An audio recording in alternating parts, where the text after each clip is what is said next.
সে সবসময় বলতো চাকরি হইলে মাত্র চাকরি হচ্ছে আর কয়টা দিন সময়, এরকম করে সে বরাবর সময় নিত এবং বিয়ের প্রলোভন দেখাইতো এবং সে বরাবর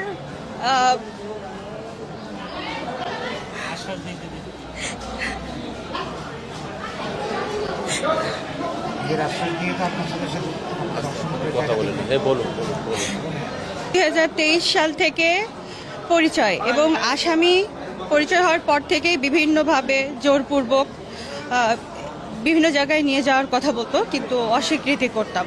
এক পর্যায়ে আসামি 2024 সাল 23 সাল তো এরকম চললো। এক পর্যায়ে সে আমাকে জোরপূর্বক বাসা নেওয়ায় এবং সে জোরপূর্বক আমাকে ধর্ষণ করে। যদি আমি নারাজ থাকতাম তখন অশ্লীল আমার ভিডিও আছে, তার কাছে অশ্লীল ভিডিও এবং ছবি আছে, তো সেগুলো দিয়ে বলতো এগুলা বাইরে মানে পাবলিশ করে দিবে। দেন এইগুলা বলে সে জোরপূর্বক একাধিকবার শারীরিক করত এবং সে রক্তাক্ত করে দিত আমাকে,